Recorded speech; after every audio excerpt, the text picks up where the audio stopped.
Picture this: a young cricketer who seems to glide through innings with an effortless cruise control, defying expectations and sparking endless debates about what truly makes a great batsman. It's the story of Sai Sudharsan, whose unique approach to batting has cricket fans buzzing and questioning everything they thought they knew about success at the crease. But here's where it gets controversial. Is his method a stroke of genius or a ticking time bomb waiting to explode? Stick around, because this tale of talent, technique, and tenacity is about to unfold in ways that might just change how you view the game. It shouldn't surprise anyone that Shubman Gill and KL Rahul wrapped up India's recent tour of England with impressive averages of 75.40 and 53.20 respectively. They also topped the charts for control percentages among India's batsmen during that series. Now, take a guess. Who came in next with the highest control percentage? If you've peeked at the title, it's no secret.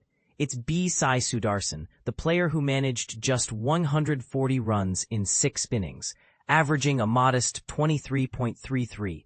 And this was on a tour where so many other Indian batsmen racked up big scores. Depending on your perspective, this could mean that batting averages are wildly unreliable, or perhaps control percentages aren't as telling as they seem. It's a classic chicken and egg dilemma that keeps cricket analysts up at night.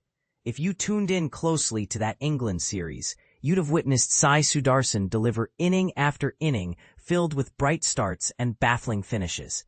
He'd confidently defend and leave balls of good length in the tricky zone around the top of off stump, staying compact and giving himself plenty of time for last-second tweaks. Yet, time and again, he'd fall to deliveries that looked harmless, like half volleys drifting down leg side that proved unexpectedly dangerous.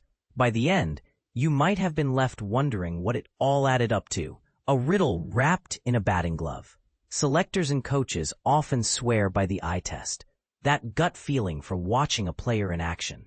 Sai Sudharsan aced this when India selected him for their test squad. Even though his first-class average hovered below 40, the last top-order batsman to debut for India without hitting that 40-run mark was W.V. Raman, a fellow Tamil Nadu left-hander way back in 1988.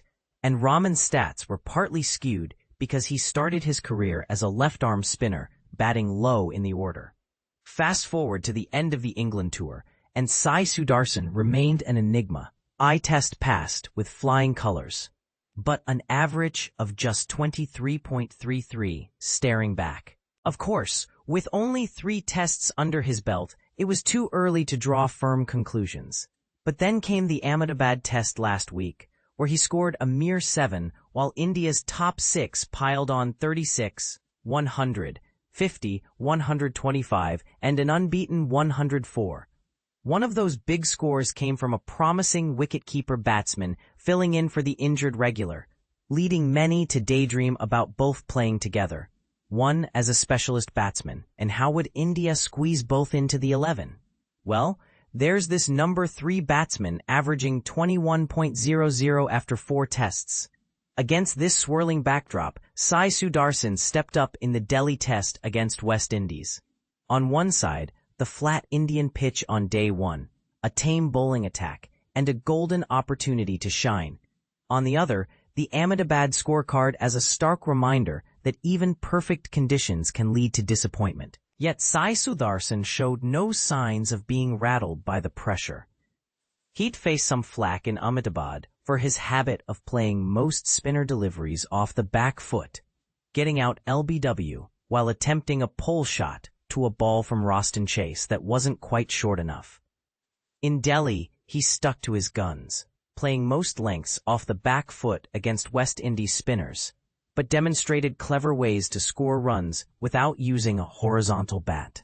By the time he'd reached 26, he'd smashed 4 back foot 4s off the spinners with a straight or nearly straight bat, 3 of them straight down the ground.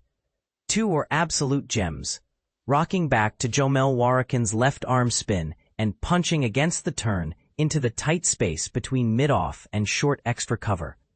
These balls were only just short of a good length, turning towards his stumps and seemingly restricting his space. But Sai Sudharsan created room by fully utilizing his crease, opening his hips, and nimbly moving his front leg to the leg side, generating tremendous power through his flexible wrists. This back foot dominance against spin carried through his 193-run second-wicket partnership with Yashasvi Jaiswal, whether attacking or defending balls targeting his stumps. Occasionally, though, this style snapped viewers out of the dreamy haze that big opening stands on flat pitches can create. A ball might turn extra sharply, skid faster, or dip lower, jolting Sai Sudharsan from his composed zone. At 52, he hurriedly jammed his bat down to avoid a clear LBW from Kari Pierre. Still, this was a batsman firmly in command, almost literally, until he was dropped on 58, when he closed his bat face prematurely against Justin Greaves' medium pace, sending a leading edge to Warwicken at short mid-wicket. Up to that point, after 107 balls, he hadn't mishit a single delivery. His eventual dismissal at 87 came from the only poor shot in 125 balls against spin, a good-length ball from Warwicken that spun sharply and skidded onto his back pad before he could fully defend. Just like his Ahmedabad exit, it reignited discussions about his technique. And this is the part most people miss. Ball-by-ball stats from tests in India since 2022 reveal that batsmen typically play only about 14% of spinner balls in the 4 to 5 meter length band, the fuller end of good length, off the back foot. Sai Sudharsan, in this series, went back to nearly 38% of such deliveries. Is that a strength or a weakness? Our views on technique are shaped by familiarity. We're accustomed to batsmen defending fuller spinner balls from the front foot. So anything else feels odd, and to some, downright risky. This suspicion grows when that unconventional approach leads to a wicket. Sai Sudharsan was dismissed playing back to a ball most would have faced forward to. Yet he'd used the same method flawlessly for 124 balls against spin, maintaining 100% control. So, what should we make of this? Let's turn to insights from India's batting coach, Sitanshu Kotak, who offered a balanced perspective in his post-match press conference. Sai, coming from Tamil Nadu, plays a lot on spinning pitches and is solid against spin, Kotak explained. His back foot game and some shots he plays off it aren't common, as many balls he handles back-footed are ones others play forward to. We're just working on reducing instances where he plays very full balls off the back foot. He understands this and is trying. Line matters too. If it's outside off, he can easily step forward and play, keeping the ball away from the pad. His spin game leans heavily back foot, and with his bat swing and power, he hits amazing shots through mid-off, extra cover, mid-wicket. That's his forte.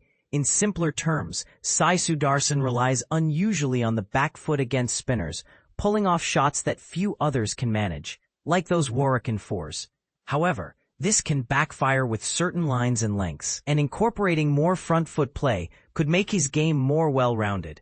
Kodak's point about stepping forward on balls outside off to avoid LBW highlights a key perk of front foot defense.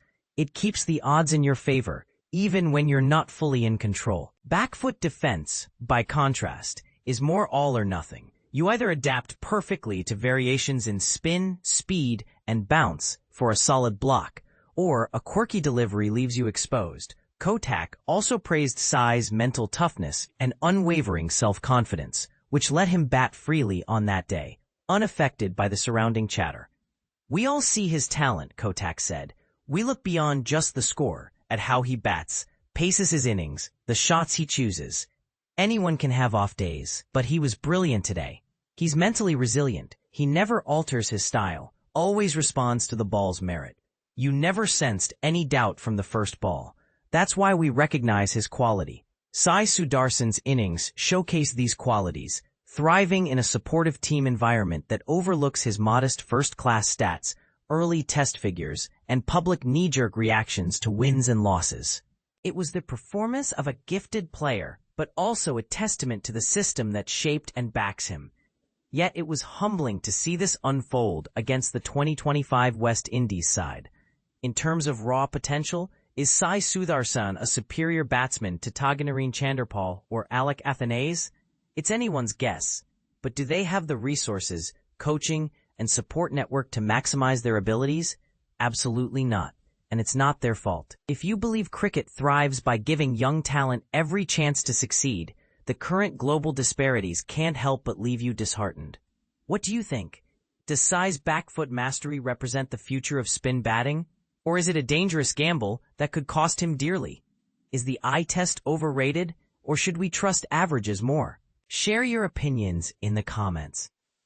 I'd love to hear if you agree, disagree, or have a counterpoint to add to the debate.